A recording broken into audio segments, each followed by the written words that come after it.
Safe and dependable transport is essential to the society and the nation's economy. Infrastructure within the country has developed at a rapid pace, but transport sectors are still riddled with problems due to outdated infrastructure and lack of investment. India's public transport systems are among the most heavily used in the world. India's rail network is the fourth longest in the world. It has total route network of 64,600 kilometers and operating over 19,000 trains every day. India is one of the fastest growing aviation markets and is currently ranked 9th in the world. It is projected to be the third largest aviation market globally by 2020. In shipping sector, India currently ranks 16th among the maritime countries, having a long coastline of about 7,517 kilometers with 13 major ports and about 200 non-major ports. Road transport sector has emerged as the dominant part of the transport system in India. More than 60% of freight and 85% passenger traffic is carried by road. Urban transport needs more boost in the modern India to keep pace with urbanization and increasing growth of satellite towns. There is need to improve public bus transport systems, bus rapid transit systems with dedicated corridors, monorails, light rail systems in addition to metro rails.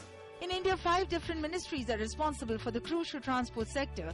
The ministries of railways, roads, civil aviation, ports and shipping, and urban transport. They might have overlapping roles but work in isolation. The reason for multiple ministries is not for more focused and efficient administration, but compulsions of coalition politics have played a crucial role in creating this maze of ministries. At a time when infrastructure development in the country has failed to cope with demand in many sectors because of policy-related issues that have stalled private investment, question for unified ministry is in focus again. If we take a look at the international scenario, most of the countries follow the practice of a single unified Ministry of Transport with similar merger of transport functions at the state level. China has a multi-modal transport system managed by one ministry. Britain also has a nodal transport body. Germany follows a cluster approach with a group of ministries and departments placed under one minister. National Transport Development Policy Committee, set up in 2010 to assess the transport requirements of the economy for the next 2 decades, recommended setting up of a single unified transport ministry to deliver a multi-modal transport system which ensures the much-needed coordination required at the macro level.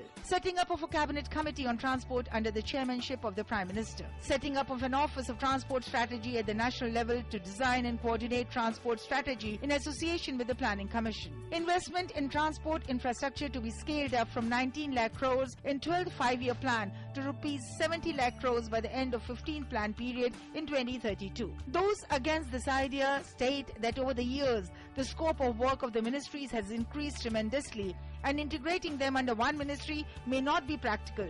Also, issues concerning the railways may dominate.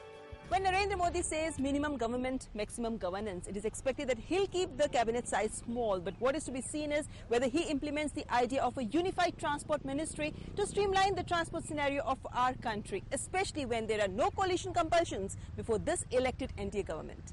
Mamta Chopra, DD News.